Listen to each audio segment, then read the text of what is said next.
ya tengo todo planificado, esto va a ser un éxito. Y de repente no sucede nada. Hasta ahí llega nuestra soberanía, ¿eh? Pero a veces han pasado situaciones que veo todo lo contrario y de repente sucede algo bueno. Y a veces siempre Dios me sorprende de esas cosas que Dios hace cuando uno no lo espera, que dejan a uno así como asombrado. Wow, Señor, de verdad que la gloria es tuya. Y este pasaje que tenemos en mente de Marcos 4, de 35 a 41, es como un poquito de cielo en la tierra. Y es lo que veremos, un poquito del cielo en la tierra. Y claro que cada evangelista escribe con un propósito. Cuando nosotros leemos, por ejemplo, el Evangelio de Juan, Juan tiene un propósito determinado y es que veamos a Jesucristo como Dios que se hizo hombre. Y lo vemos en el prólogo. Y después lo vemos en todas las señales, que todos los milagros, Juan lo señala como señales, indicando que esas señales que hacía Cristo apuntaban a algo mayor. Y cuando él termina el propósito, dice, y todas estas cosas se han escrito para que creáis que Jesucristo es el Hijo de Dios y para que creyendo en él tengan vida en su nombre.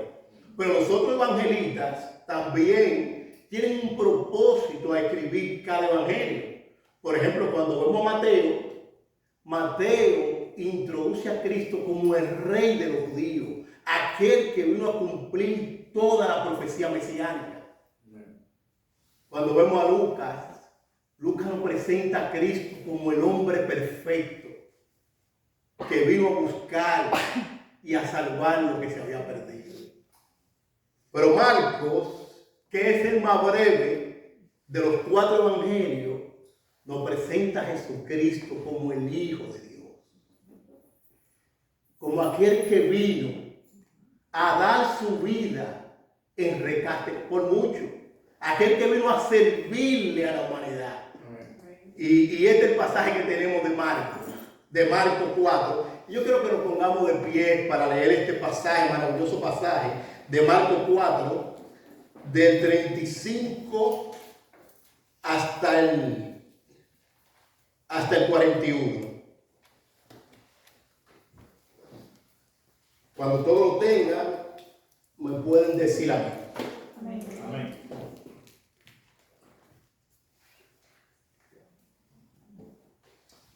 Marcos 4, del 35 al 41. Nuestro tema es ¿quién es este?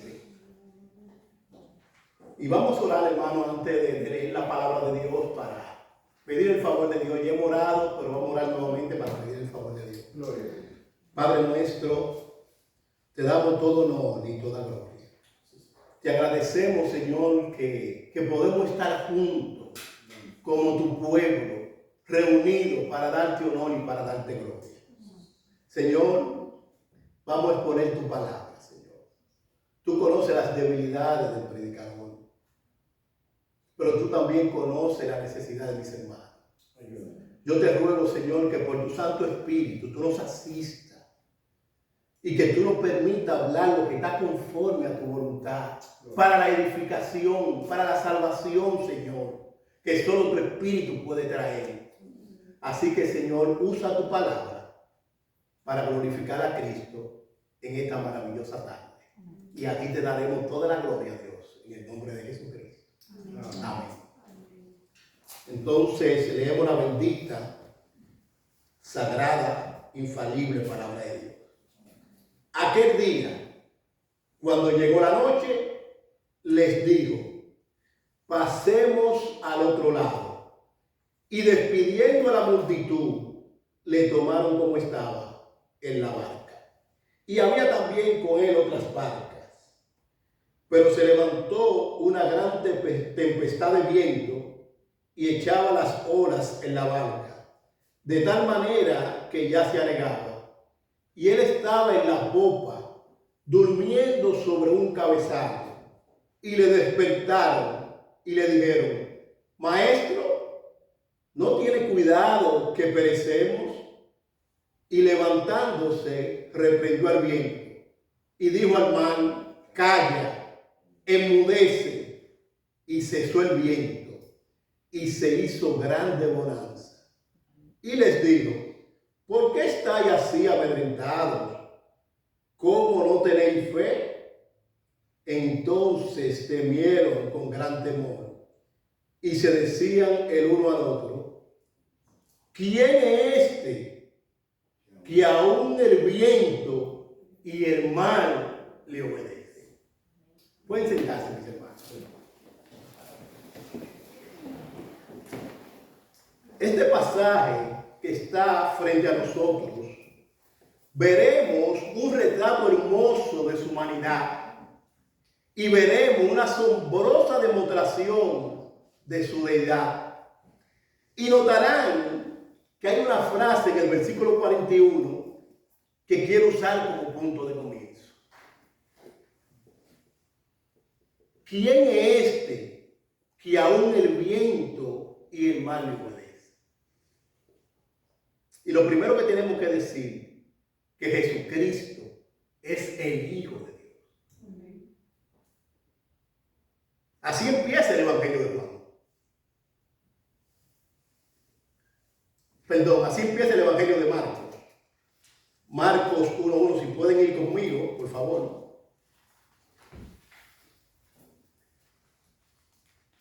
El principio del Evangelio de Jesucristo, Hijo de Dios. Así empieza Marcos, su Evangelio. El apóstol Pablo también dice en Romanos que Jesucristo fue declarado Hijo de Dios con poder, según el Espíritu de Santidad, por la resurrección de entre los muertos. Romanos 1:14.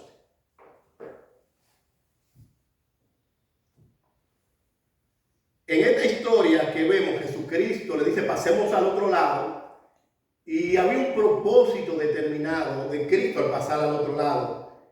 Y lo veremos aquí en Lucas 8, 26 al 28, que dice: y arribaron a la tierra de los Gadarenos, que está en la tierra, que está en la ribera opuesta a Galilea. Jesús salió de Galilea para ir a la tierra de los Gadarenos. Y al llegar a la tierra, vino a su encuentro un hombre de la ciudad, endemoniado desde hacía mucho tiempo, y no vestía ropa ni moraba en casa, sino en los sepulcros. Este, al ver a Jesús, lanzó un gran grito y postrándose a su pie, exclamó a gran voz: ¿qué tienes conmigo? Esto es lo que yo quiero señalar. Esto es lo que yo quiero señalar. ¿Qué tiene conmigo? Jesús, Hijo del Altísimo. Te ruego que no me atormentes. Y esa expresión hijo,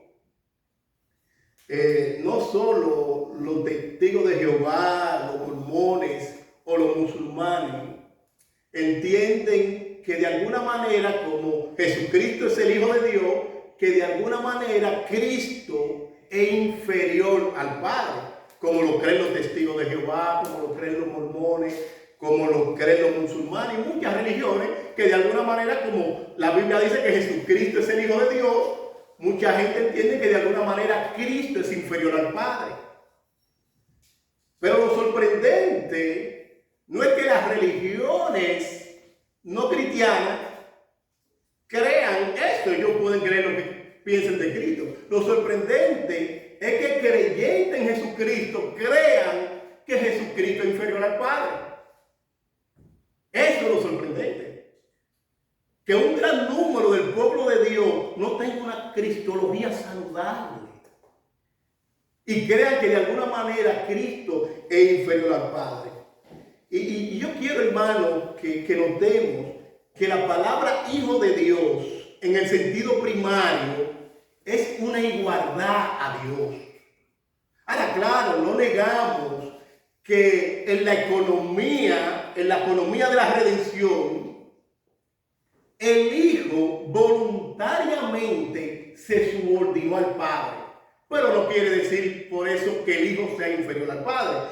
Y mira cómo lo dice John MacArthur en su teología sistemática, y cito: por tanto, cuando Jesús fue llamado Hijo de Dios, todos lo entendieron de forma categórica como un título de la deidad que lo declaraba igual a Dios y de manera más de la misma esencia que el Padre. Por esta razón precisa, los líderes judíos consideraron que el título Hijo de Dios era la blasfemia suprema.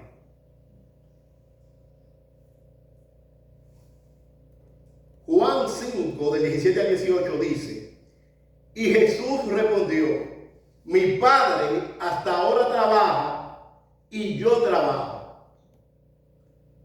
Por esto los judíos aún más procuraban matarle, porque no solo quebrantaba el día de reposo, sino que también decía que Dios era su propio Padre, haciéndose ¿qué? Igual a Dios.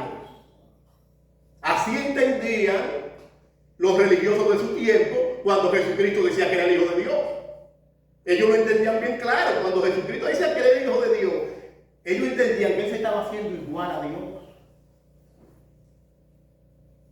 Pero en Marcos también, de 61 a 64, cuando Jesucristo fue llevado para ser enjuiciado, para ser crucificado, le hicieron muchas preguntas, mas Él callaba y nada respondía. Pero el sumo sacerdote le volvió a preguntar y le dijo: ¿eres tú el Cristo, el Hijo del bendito?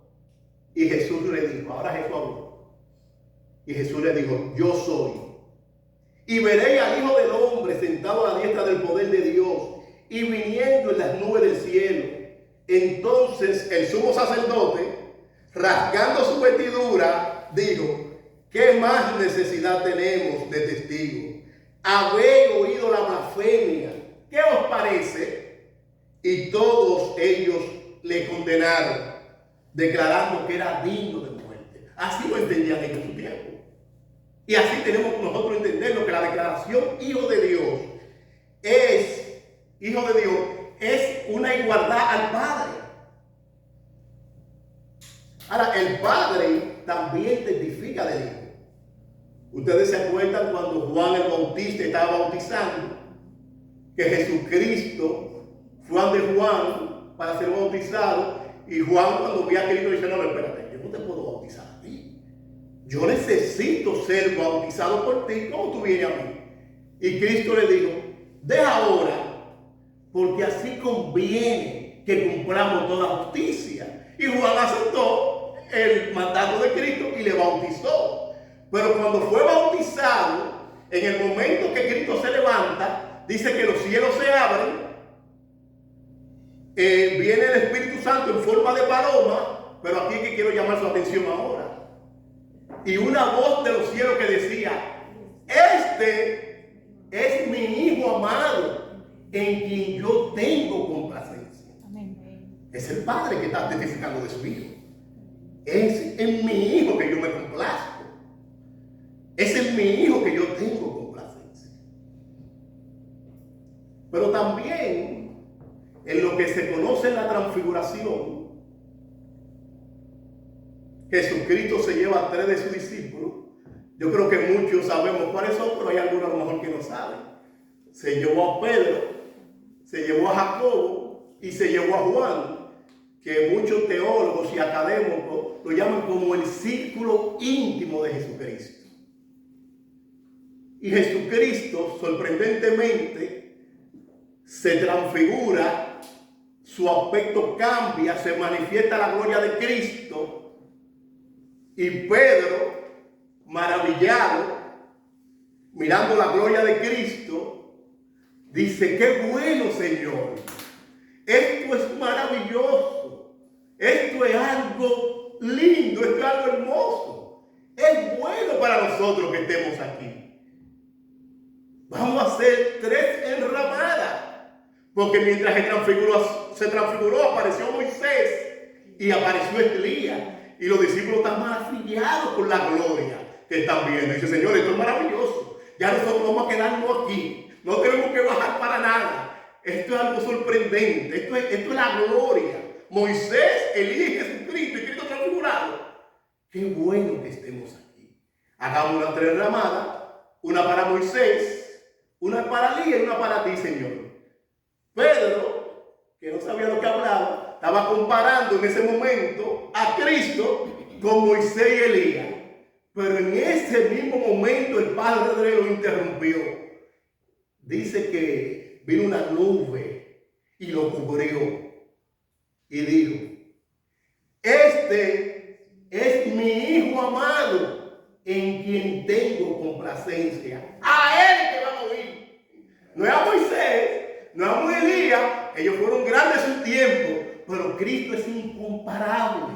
Amén. Cristo es incomparable. Amén. Él es único. Él es soberano. Amén. No es Moisés. No es Elías. No es Sócrates. No es Plutón. No es María. Es Cristo. El Padre dice a él hoy.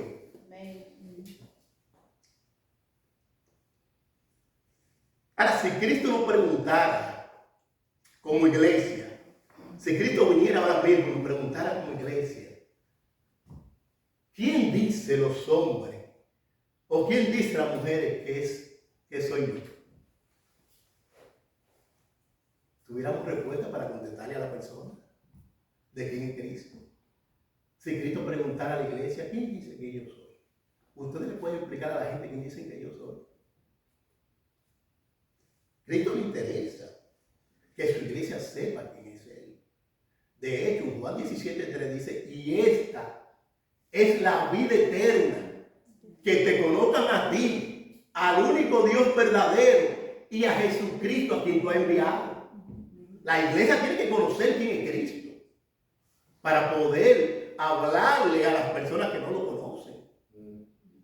Bueno, Jesucristo hizo esa pregunta a su iglesia. Él se reunió con sus discípulos y dijo, acá, ¿quién dice la gente que yo soy? Uno decía, bueno, uno dice que tú eres Elías, o que tú eres Jeremías, o que tú eres alguno de los profetas. Ok, me están comparando con un profeta también. Pero la verdad, yo soy un profeta. Ahora, yo soy más que un profeta. Está bien, me están comparando con un profeta. Ah, eso dice la gente, ¿verdad? Ahora, ¿qué dice mi iglesia que yo soy? ¿Qué dice mi iglesia que yo soy? Ahí salió, ustedes saben bien. Ahí salió Pedro y dijo, tú eres el Cristo, el Hijo del Dios viviente.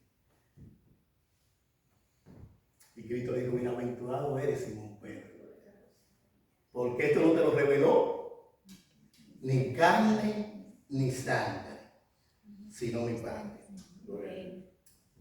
Entonces, ¿quién es este?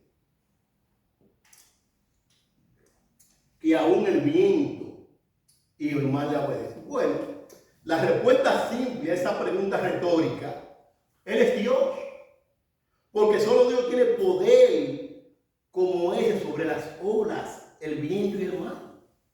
Esa es la pregunta retórica, solo Dios. Aunque el texto no nos la contesta, pero es muy obvio que cuando Jesucristo manifestó su poder sobre los elementos de la naturaleza, la pregunta retórica obvia es que Él es Dios. Charles Spurgeon, el príncipe de los predicadores, dijo, y cito, y es bueno que si un testigo de Jehová va a escuchar este sermón, o un musulmán, o un mormón, o cualquier persona que tenga una cristología débil, es bueno que piense bien y que vaya a la Biblia, que la Biblia tiene respuesta.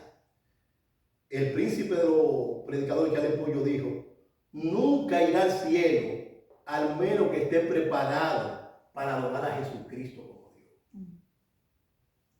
Y es bueno que cualquier persona que no tenga una buena cristología, que piense bien en eso. Porque yo creo que así, hermano, ninguna persona va a ir al cielo.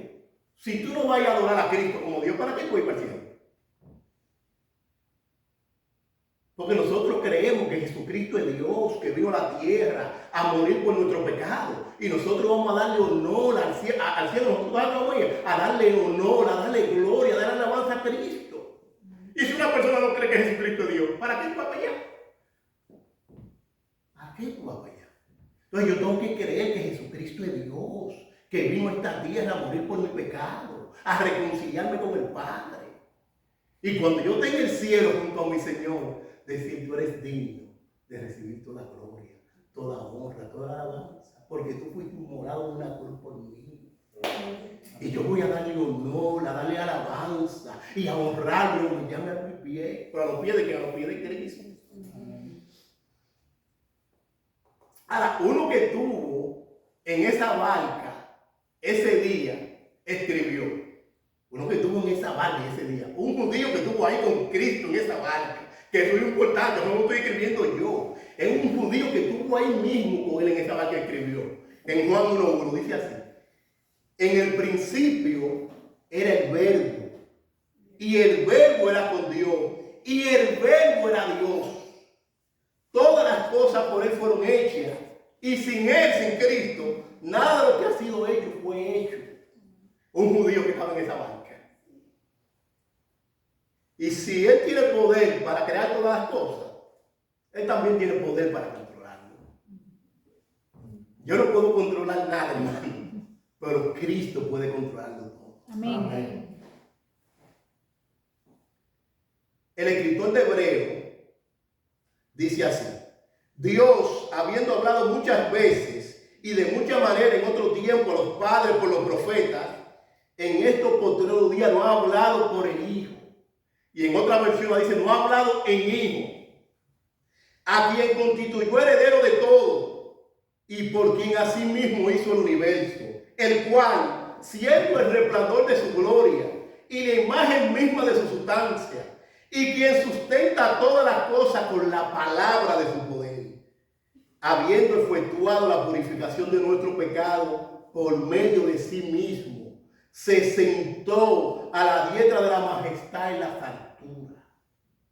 Cristo sustenta todas las cosas con la palabra de su poder. Lo que quiere decir que usted y yo somos sustentados por la palabra de su poder. Amén. Gloria al Señor Jesucristo.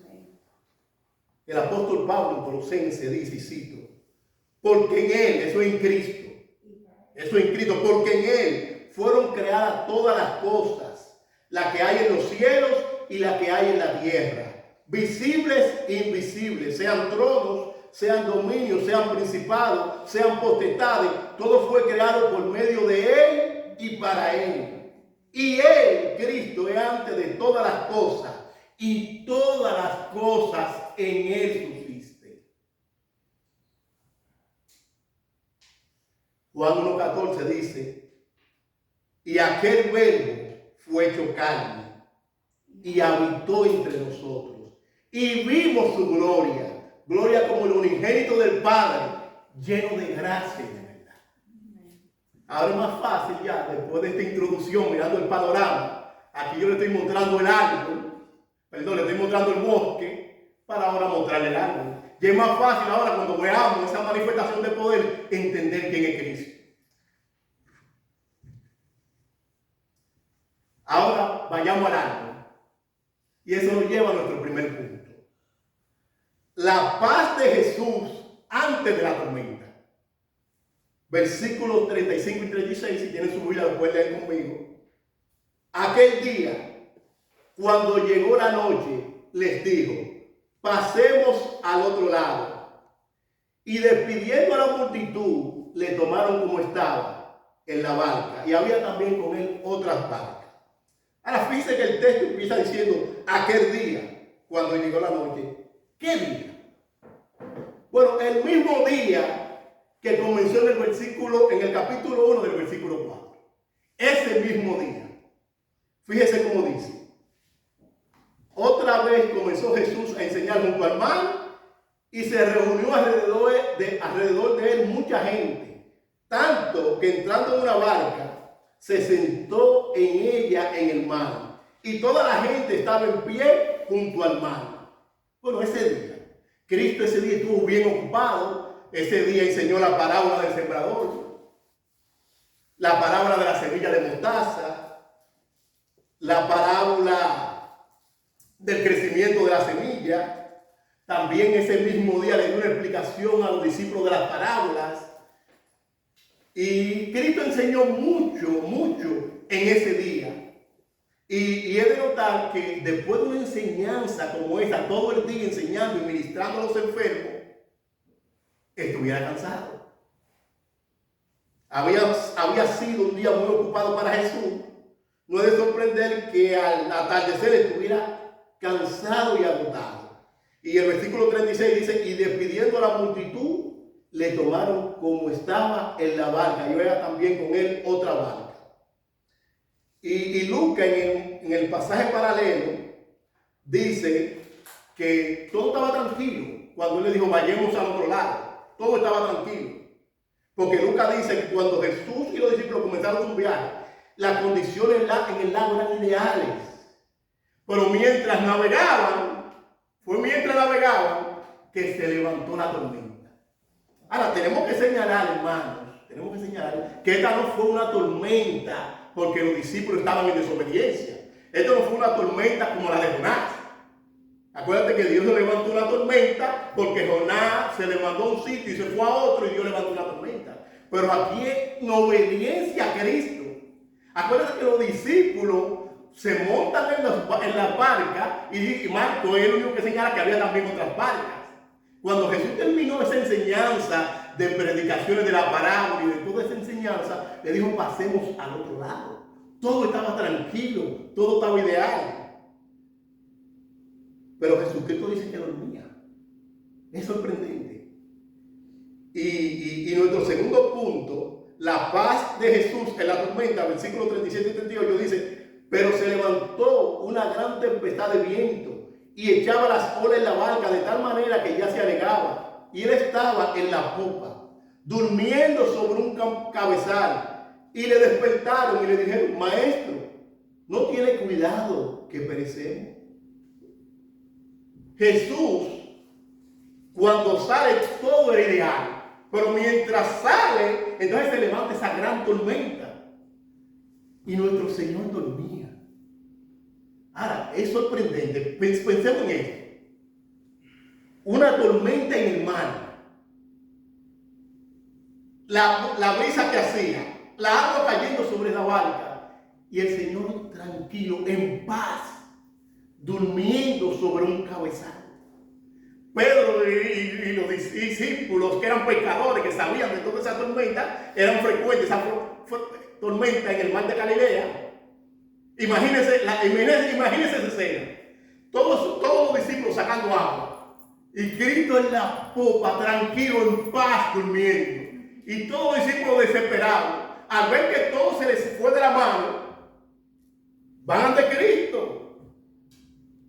Y le dice, Señor, ¿tú no te estás dando cuenta que vamos a perecer? Piensa en esa escena. En el terror de los discípulos cuando están a punto de morir. Y Cristo está en paz, tranquilo, durmiendo. Una vez me acuerdo yo que cuando fui a Panamá, el viaje era un viaje tranquilo, un viaje sereno.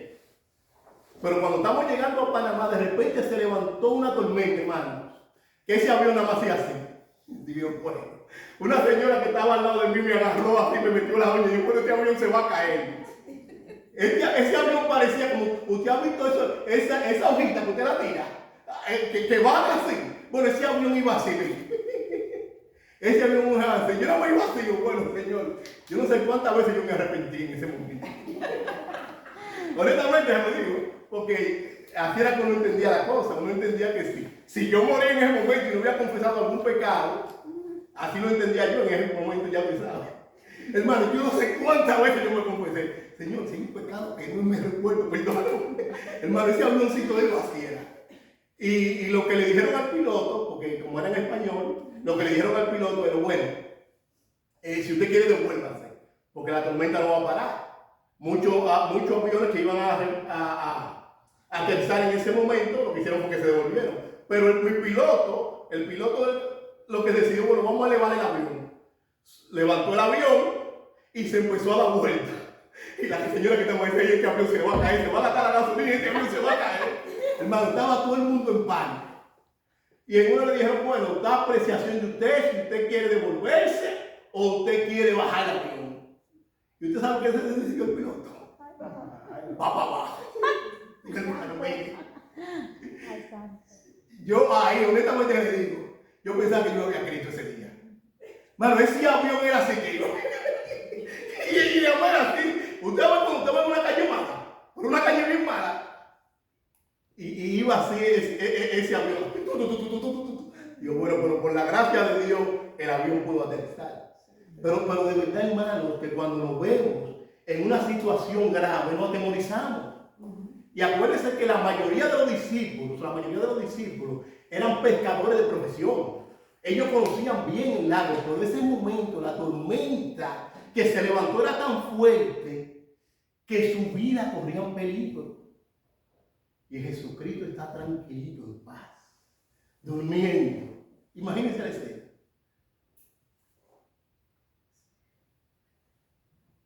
Es sorprendente eso. Pero lo que quiero señalar, hermano, que mientras Cristo dormía, lo que se ve es un retrato hermoso de su humanidad. Él estaba cansado, agotado. Estaba tan agotado que ni siquiera el agua, la brisa y la tormenta en ese barco así lo pudieron despertar. Y lo vemos que Cristo es verdaderamente Dios, pero también fue verdaderamente humano, verdaderamente hombre, y ahí lo vemos. Hermano, y eso es bueno para nosotros. ¿Saben por qué eso es bueno? Porque Cristo no solo conoce en su omnisciencia cuando nosotros nos sentimos cansados, cuando nos sentimos débiles, también lo conoció por experiencia. Y hay varios textos que hablan también del cansancio de Cristo.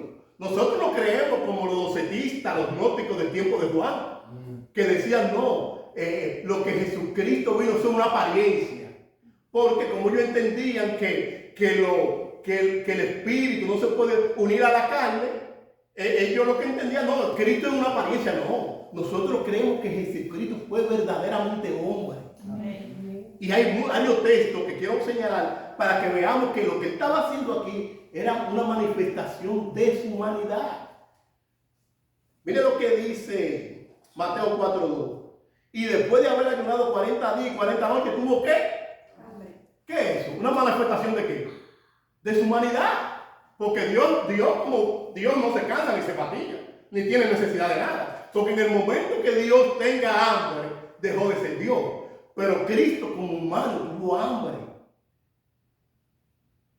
Fíjese también como dice Mateo 21:18. Por la mañana, volviendo a la ciudad, tuvo hambre. Juan 4:6 dice, y estaba allí el pozo de Jacob. Entonces Jesús, cansado del camino, se sentó así junto al pozo. Y era como la hora sexta. Cristo se cansó. También Juan 19:28 dice, después de esto, sabiendo que ya todo estaba consumado, dijo, para que se cumpla la escritura, tengo sed. Entonces Jesucristo manifestó cansancio, manifestó hambre, manifestó sed, y es lo que vemos a Jesucristo, está durmiendo ahí en la copa. Ahora, por favor, yo quiero que ustedes noten esto, porque es importante que entendamos esto. Mira lo sorprendente que lo dice el escritor de Hebreo. Déjenme citarle lo que dice el escritor de Hebreo. Porque convenía aquel por cuya causa son todas las cosas y por quien todas las cosas subsisten, que habiendo de llevar muchos hijos a la gloria, perfeccionase por aflicción al autor de la salvación de ellos. Porque el que santifica y los que son santificados, de uno son todos, por lo cual no se avergüenza de llamarlos hermanos. diciendo: anunciaré a mis hermanos tu nombre, y en medio de la congregación te alabaré. Y otra vez yo confiaré en él. Y de nuevo, he aquí yo y los hijos que Dios me dio. Así que, oiga bien esto, así que, por cuanto los hijos participaron de carne y sangre, él también participó de lo mismo, para destruir por medio de la muerte al que tenía el imperio de la muerte, esto es, al diablo, y librar a todos los que por el temor de la muerte estaban durante toda su vida sujetos a servidumbre. Porque ciertamente no socorrió a los ángeles, sino que socorrió a la descendencia de Abraham, por lo cual debía ser en todo semejante a sus hermanos, para venir a ser misericordioso y fiel sumo sacerdote a lo que Dios se refiere, para expiar los pecados del pueblo, pues en cuanto él mismo padeció siendo tentado, es poderoso para recorrer a los que son tentados. Bendito Dios.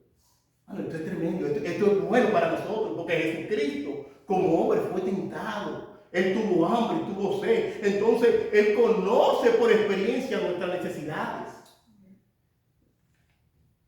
El escritor de Hebreo también dice: por tanto, teniendo un gran sumo sacerdote que traspasó los cielos, Jesús, el Hijo de Dios, retengamos nuestra profesión. Oiga bien esto, hermano. Porque no tenemos un sumo sacerdote que no pueda compadecerse de nuestras debilidades, sino uno que fue tentado en todo según nuestra semejanza como hombre, pero sin pecado. Acerquémonos pues confiadamente al trono de la gracia, para alcanzar misericordia y hallar gracia para oportuno socorro. Es bueno para nosotros que sí sea hombre, porque ahora Él puede comprendernos.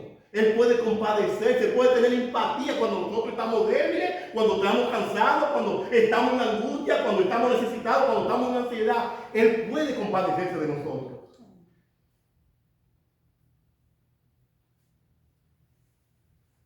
Entonces miramos la paz de Jesús en la tormenta. Y Mateo 8:24 dice: y he aquí que se levantó en el mar una tempestad tan grande que las olas cubrían la barca, pero él dormía. Los discípulos estaban bien asustados, pecadores de profesión. Y fíjense que Marcos dice: maestro, no tiene cuidado que perecemos. Pero en Mateo, que el paralelo a ese versículo, le dicen: Señor, sálvanos que perecemos. Pero Lucas dice: maestro, maestro, que perecemos. Bueno, estaban todos los discípulos dando voces. Era todos que estaban asustados. Por eso no es que hay una contradicción. Lo que pasa es que Jesús está durmiendo tranquilamente. Esa barca se va a hundir. Uno dice una cosa, otro dice otra cosa. Y es lo que vemos en los relatos. Marcos dice que ellos dijeron: pero tú no tienes cuidado que perecemos. Señor, tú no ves que esta barca nos va a tragar y vamos a morir todos aquí. Tú te vas a quedar tranquilo durmiendo. Dice el puritano Martin Henry sobre eso, dice Martin Henry, dice que encararan a Cristo se expresa aquí muy enérgicamente: maestro, no tiene cuidado que perecemos.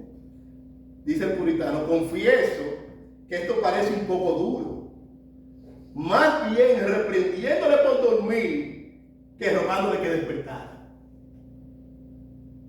No conozco ninguna excusa para él, pero la gran familiaridad con que él se complace en aceptarlo y la libertad que les permitió, además del peligro real en que se hallaban y que lo tenía aterrado, lo dejó sin saber qué decir. Ellos pensaron mal de Cristo al sospechar que no le importaba a su pueblo en angustia. El asunto no es así. Él no quiere que alguno de ellos perezca, mucho menos uno de los que le pertenece, en fin de la cita. Ellos pensaron mal, ellos pensaron que Cristo como que no le interesaba a su pueblo. Y muchas veces nosotros, cuando estamos en esa tormenta de la vida: Señor, ¿dónde tú estás?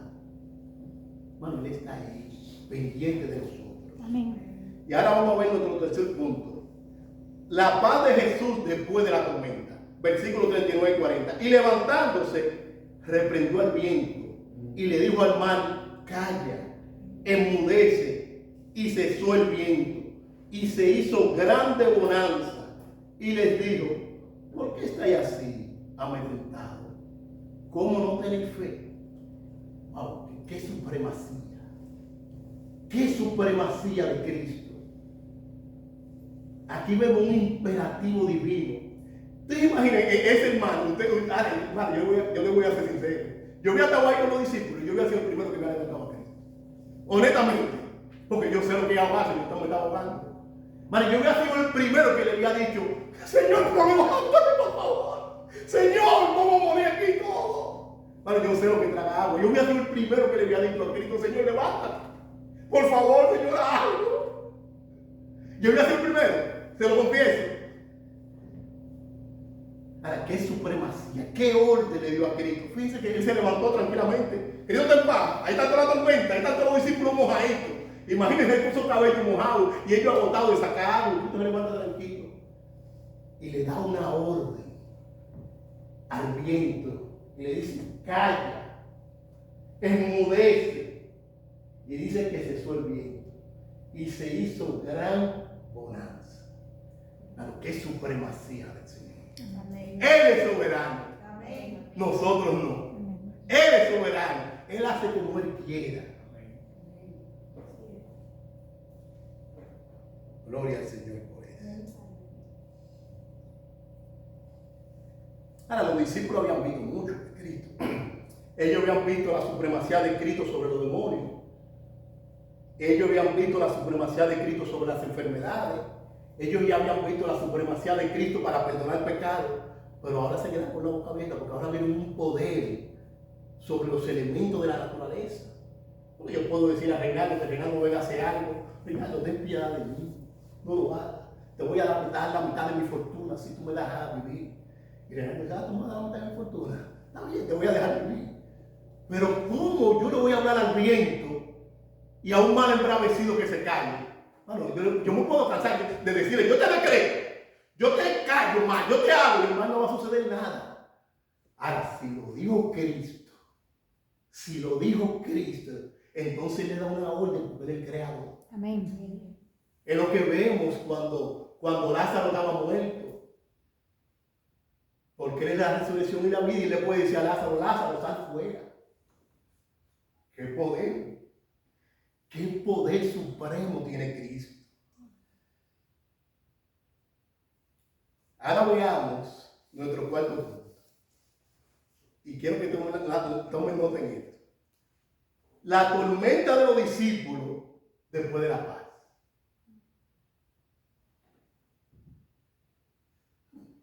Yo esperaría que después que Jesucristo muestre ese poder supremo sobre los elementos de la naturaleza, que ellos lo despertaron, que los discípulos dijeran, sabía que lo haría, Señor, nunca más temeremos mientras tú estés con nosotros en la barca. Señor, podemos cantar contigo reunidos, echó a la mar los carros del faraón. Sí, qué gozo. Eso es lo que esperaríamos después de ver una manifestación tan poderosa como esta. Que ellos estuvieran con Cristo y dijeran, Señor, tú eres sorprendente. Pero ahora hay algo aquí que, fíjese el versículo. El versículo 41, oye cómo dice. Entonces temieron con gran temor y se decían el uno a otro, ¿quién es este que aún el viento y el mar lo obedecen?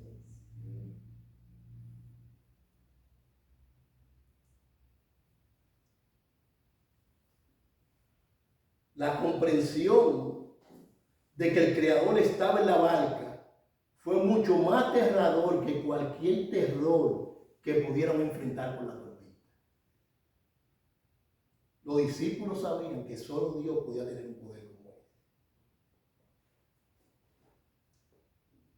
Y aunque esta pregunta retórica, ellos no la contestan aquí, pero hubo en otra ocasión que sí ellos contestaron la pregunta. Hubo otra tormenta que entonces ellos contestaron la pregunta. Fíjense lo que dice el texto. Enseguida Jesús hizo a sus discípulos entrar en la barca y ir delante de él a otra ribera, entre tanto que él despedía a la multitud. Despedida la multitud, subió al monte a orar aparte. Y cuando llegó la noche, estaba allí solo y la barca estaba en medio del mar, azotada por las olas, porque el viento era contrario. Mas a la cuarta vigilia de la noche, Jesús vino a ellos andando sobre el mar. Y los discípulos, viendo andar sobre el mar, se turbaron diciendo, un fantasma. Y dieron voces de miedo. Pero enseguida Jesús le habló diciendo, tened ánimo, yo soy, no temáis. Entonces le respondió Pedro y le dijo, Señor, si eres tú, manda que yo vaya a ti sobre las aguas. Pero al ver el fuerte viento tuvo miedo y comenzó a hundirse. Y dio voces diciendo, Señor, sálvame. Al momento Jesús extendió la mano y asió de él y le dijo, hombre de poca fe, ¿por qué dudaste? Ahora quiero llamar su atención en esto. Entonces los que estaban en la barca vinieron y le adoraron, diciendo, verdaderamente eres el Hijo de Dios. ¿Quién es este que aún el viento y el mar no obedece? En esta ocasión, la pregunta retórica en nuestro texto no está contestada, pero ahora miren las contestaciones. Cuando Jesucristo venía caminando sobre el agua, Pedro le dijo, ay, pero el Señor es un fantasma, Señor, eres tú. Ven. Y Pedro valientemente, ustedes lo conocen, de impetuoso, salió y caminó sobre las aguas. ¿Te imaginas a Pedro? Ninguno de los discípulos pudo caminar. Aquí estoy yo caminando sobre las aguas. Pedro, el gran apóstol Pedro. Y en ese momento, al mirar el viento, y tuvo temor y empezó a hundirse. Y ahí clama, Señor, sálvame. Y Cristo extiende las manos. Ahora viene con Pedro caminando sobre las aguas. Y cuando suben al mar, esa tormenta y ese viento cesó inmediatamente. Entonces todos los discípulos ahora contestan la pregunta retórica. Vinieron y le adoraron. Postrados ante aquel que tiene poder sobre los elementos de la naturaleza. Y ahora dijeron, verdaderamente tú eres el Hijo de Dios. Amén. Qué poder, qué soberanía, qué supremacía la de nuestro Señor Jesucristo. ¿Ustedes se acuerdan Pablo, el perseguidor de la iglesia? Cuando Cristo lo encuentra camino a Damasco y le dice, Saulo, ¿por qué me persigue? Dice que cayó postrado. ¿Qué quieres que haga, Señor? Y de la gloria quedó hasta ciego. El apóstol Juan, en la isla de Patmos, dice que cuando vio a Cristo, uno que estaba también en la barca, dice que cayó como muerto.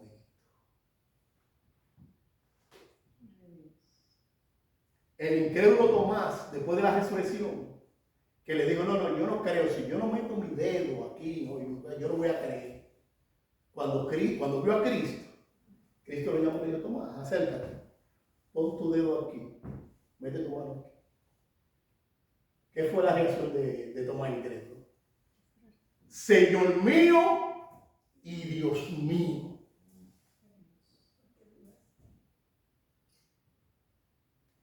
Esa es la reacción ante un Dios soberano. ¿Quién es este que aún el viento y el mar obedece? Bueno, Cristo es el Dios que se hizo. Ahora, ¿qué hemos visto hasta aquí? La paz de Jesús antes de la tormenta, la paz de Jesús en la tormenta, la paz de Jesús después de la tormenta y la tormenta de los discípulos después de la paz.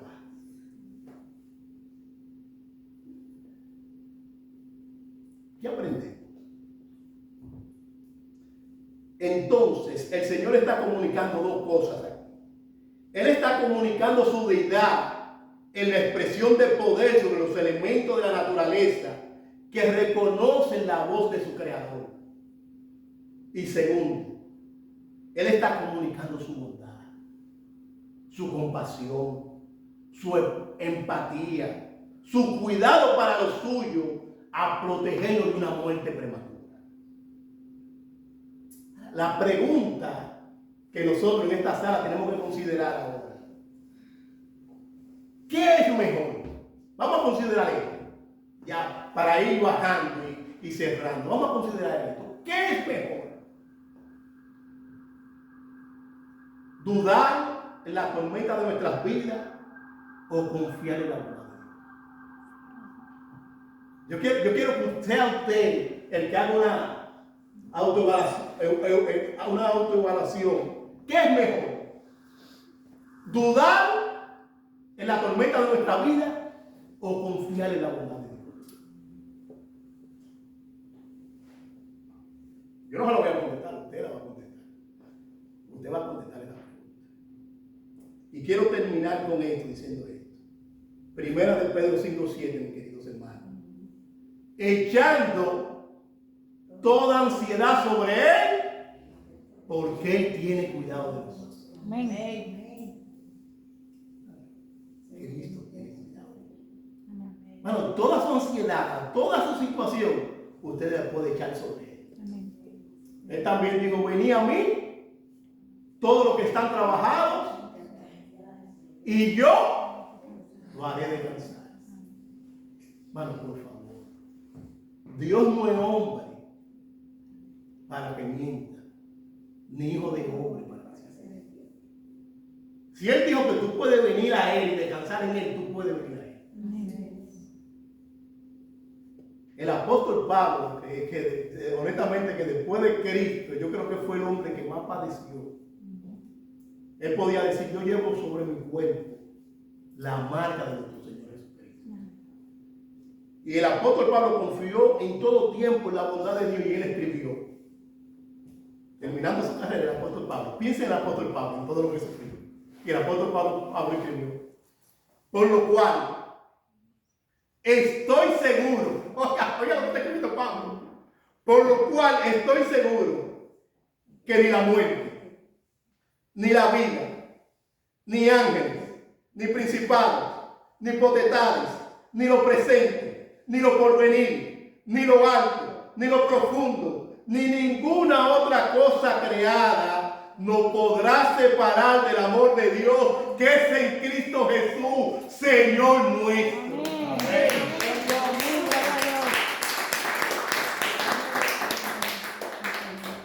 Estoy seguro. Bueno, cuando la duda le venga, cuando nos venga la duda, porque yo me lo estoy predicando a mí mismo, ¿sabes que yo me acuerdo? Que si Dios no escatimó a su propio Hijo, sino que lo entregó por todos nosotros, ¿cómo no me va a dar con Cristo todas las cosas? Cuando la ansiedad venga a mi vida, nosotros tenemos, no es que no van a venir, no es que no van a venir las situaciones difíciles, pero yo puedo decir como Pablo: yo estoy seguro. Yo estoy seguro de la bondad de Dios. Yo estoy seguro de la bondad de Dios. Lo que vemos, esta demostración de bondad con los discípulos, librándolos de una muerte prematura, es que aquel que empezó la buena obra en nosotros, Él la va a perfeccionar, Él la va a terminar hasta el día de Jesucristo. Amén. De verdad, mire, eso debería, hasta un muerto que estuviera ahí, tuviera que brincar por Él. Usted sabe lo que yo estoy seguro en la bondad de Dios. Porque el apóstol Pablo termina: ni ninguna otra cosa creada. Hermano, tú y yo somos creados. Ni yo mismo me puedo separar del amor de Dios.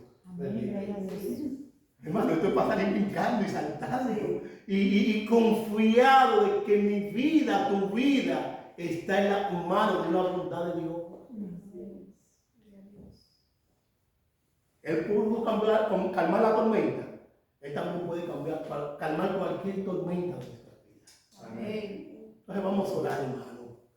Agradecido de que podemos confiar en un Dios que es fiel y inmutable. Padre, te damos todo honor, te damos toda gloria, Te Señor. alabamos. Reconocemos que muchas veces somos débiles, Señor. Y en momentos, Señor, cuando nos viene nuestra tormenta, en vez de confiar en ti, hacemos lo mismo que los discípulos. Señor, tú no te estás dando cuenta. Tú no te estás dando cuenta cómo que yo estoy. Pero perdónanos, Señor. Y ayúdanos a confiar en tu bondad en todo tiempo. Ayúdanos a echar toda ansiedad sobre ti. Porque nosotros sabemos que tú tienes cuidado de todo. Bendito. Gracias, Señor, por tu misericordia. Gracias por tu palabra. Señor, que esta palabra tú la incrustes en nuestra mente, en nuestro corazón. Amén. Para que en cualquier situación nosotros podamos confiar en tu bondad. Gracias, Señor, por este día. Gracias por este momento en lo que hemos anunciado tu palabra. Úsala, Señor, para fortalecernos, para confiar en ti en cada momento de nuestra vida.